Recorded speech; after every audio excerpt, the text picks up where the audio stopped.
औज़ुबिल्लाहि मिनश्शैतानिर्रजीम बिस्मिल्लाहिर्रहमानिर्रहीम। मैं हूँ उज़ैर अहमद ख़ान और आप देख रहे हैं अब्लाग टीवी। जैसा कि आप लोगों को पता है कि हमने हमेशा उसके लिए आवाज़ उठाई जो बेचारा गिरता हुआ रहा, जो सड़कों पर रुल रहा हो, जिसकी आवाज़ ऐवानों में ना पहुँच रही हो। तो हमारा फ़र्ज़ बनता है इस शोबा सहाफ़त को ज्वाइन करने के बाद कि हर उस गरीब, मज़लूम और कमज़ोर आदमी की आवाज़ को ऐवान तक पहुँचाए। जी हाँ, यह सारी तमहीद इसलिए थी कि हमने, आपको मालूम है, जैसा कि जब सैग मुलाजमीन का मसला चला था पूरे पाकिस्तान में और सैकड़ों मुलाजमीन को बरतरफ कर दिया गया था, उनका नान नफ़का बंद कर दिया गया था, उनके चूल्हे बुझ गए थे, उनके बच्चे जो हैं वो तालीम से उन्होंने स्कूलों से उठा लिए थे और कई तो बेचारे हमारे प्यारे जो थे वो अल्लाह ही को प्यारे हो गए इस ही गम में कि उनकी नौकरियां ख़त्म हो गई हैं। अब वो अपने ख़ानदान की किफ़ालत कैसे करेंगे। बहरहाल साथ साथ हम आवाज़ उठाते रहे और जो बाअसर हल्के थे ऐवानों के हुक्मरानों के, हमने वहाँ भी बाकायदा सवाल भी पुटअप किए, उनसे बातचीत भी की और बहरहाल फिर अल्लाह ताला ने किया और सबकी दुआओं से और काविशों से जो है आप जो सैग मुलाजमीन थे वो बहाल हो गए हैं। सारे महकमे अपनी जगह खुश खुर्रम, सारे ठीक थे। एक जो था एजुकेशन का डिपार्टमेंट था, ये शायद रुल गया और इनके मसाइल जो हैं फिर से पैदा होना शुरू हो गए और फिर मुख्तलिफ इसमें आवाज़ें आना शुरू हो गई कि कोई कहते थे कि ये FPSC के इम्तहान देंगे, कोई कहते हैं ये मुकाबले के टेस्ट देंगे, कोई कुछ तरह की बोली बोलता है, कोई कुछ कहता है, कोई कुछ कहता है। बहरहाल सुप्रीम कोर्ट ने बहाल कर दिया था। अब गुज़िश्ता 1-2 महीने से इन पर फिर परेशानी आन पहुंची थी और ये अपने हुकूक के लिए फिर से मुत्तहद होकर जो है अदल का दरवाज़ा खटखटाने की तैयारियां कर रहे थे और अब भी कर रहे हैं, क्योंकि लगता है कि उनका कहीं से जो है वो हक तलफी हो रही है। बहरहाल रोटी रोजी जो है वो कायम रहनी चाहिए, घर का चूल्हा जलना चाहिए, बच्चों की तालीम जो है वो जारी रहना चाहिए, छत मुयस्सर आनी चाहिए, कम से कम इज्जत की 2 रोटियां तो खा लें।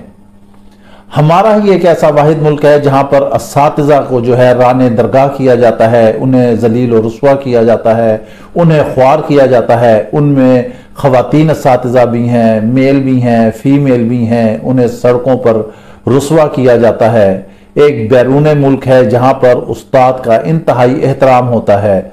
यही उस्ताद होता है जो कौमों के लीडर बनाते हैं, यही साइंसदान बनाते हैं, यही मुफक्कर बनाते हैं, यही फलसफी बनाते हैं।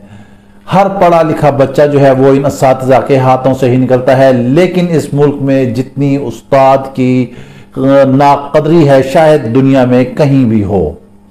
अब एक नया और एक फैसला आया है। बहरहाल इसको आप खुशखबरी भी सुनिए, ये आपके लिए खुशखबरी है, एक अच्छी खबर भी है। हर वक्त जो है उम्मीद से वाबस्ता रहना चाहिए और इंसान को कहीं ना कहीं जब अल्लाह ताला से उम्मीद करता है तो वो उसे उसका फ्रूट लाजमी देता है।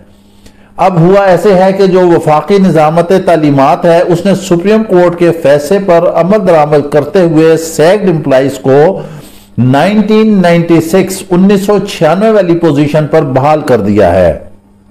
इदारों के सरबराहान को इब्तदाई आर्डर जो हैं वो देकर AGPR को तनख्वाहों की चेंज भेजने की भी हिदायत कर दी है। अब इसकी तफसीलात कुछ इस तरह से हैं कि वफाकी निज़ामत तालीमात की तरफ से तालीमी इदारों को हिदायत की है कि वो सैग मुलाजमीन के इब्तदाई आर्डर देखकर AGPR को तनख्वाहों की चेंज इरसाल करें। डायरेक्टर स्कूल वहीद अहमद आराई ने यह कहा है कि ये अहकामात सुप्रीम कोर्ट के फैसले की रोशनी में किए गए हैं ताकि इन मुलाजमीन की तनख्वाहें बहाल रह सकें। बताया जाता है कि 1996 में ये मुलाजमीन कॉन्ट्रैक्ट, शॉर्ट टर्म, 89 डेज और लीव वैकेंसी पर काम कर रहे थे। डायरेक्टर स्कूल का कहना है कि ऐसे असातिज़ा जो लीव वैकेंसी पर काम कर रहे थे इनको भी शॉर्ट टर्म के जुमरे में ही रखा जाएगा।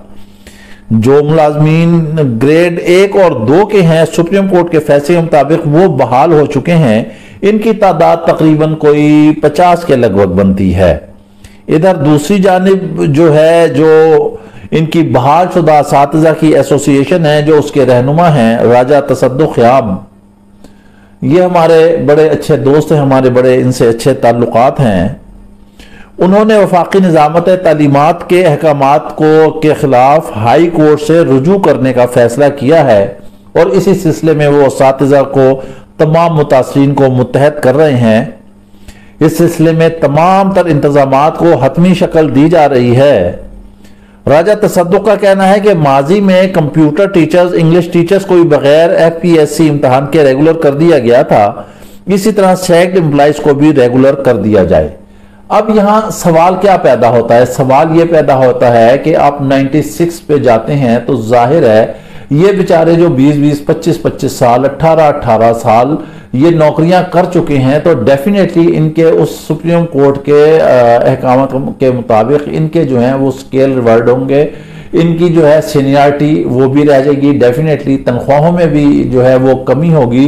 तो एक मुश्किल जरूर सामने आएगी, मगर ये एक माइनर सी मुश्किल है, छोटी सी मुश्किल है। आप इस बात पर हौसलामंद रहें कि आप नौकरी से कतई तौर पर फारिग नहीं हो रहे हैं। जैसे ही आप हाई कोर्ट से रुजू करते हैं, मे बी कि उसमें आपको जो है आगे स्टे ऑर्डर मिल जाता है। स्टे ऑर्डर मिल जाता है तो आप उसी जगह वहीं पर आप ठहरे रहेंगे।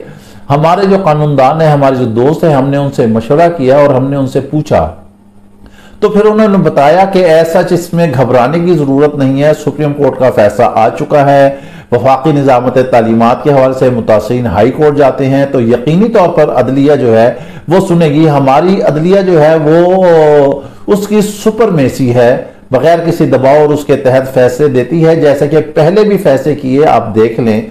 आप लोग पार्लियामेंट हाउस के सामने बैठे रहे एहतजाज के लिए, आप लोग सुप्रीम कोर्ट के सामने बैठे रहे, आप लोग डी चौक में बैठे, आपने वफाकी निज़ामत तालीमात के सामने जो है अपना एहतजाज काट कराया। वो कोई एहतजाज वो नहीं था कि इसमें अनारकी या शरारतों, आपने अपने हुकूक के हुसूल की खातिर ये एहतजाज किया था और वो फिर अल्लाह ताला ने आपको कामयाबी से हमकिनार किया, आप कामयाब हुए। लिहाजा ये भी आपकी कामयाबी है। आपकी नौकरी आप खातिर जमा रखें कि आपकी नौकरी जो है वो कायमो दायम है। ये थोड़ा सा एक जो झटका लगा है, मगर इसमें यह शुक्र है कि आपको कतई तौर पर बिल्कुल ही सैक नहीं कर दिया गया है। ठीक है, आप मौजूद हैं, केस आगे चलेगा, कोर्ट में जाएगा और इंशाअल्लाह ताला आप फिर बहाल होंगे और फिर आपके ही एरिया, यही हुकूमत, यही AGPR और यही इदारा चेंज बनाकर भेजेगा और इंशाअल्लाह आपको पैसे भी मिलेंगे। हम कदम ब कदम आपके साथ हैं। जहां कहीं आपको मुश्किलात पेश आती है, ये अबलाग टीवी जो है आपकी आवाज बनकर मुल्क भर में गूंजेगा। इसके साथ ही आप हमें इजाजत दीजिए। अपना ख्याल रखिएगा और साथ अपने इस चैनल का भी। अल्लाह हाफिज।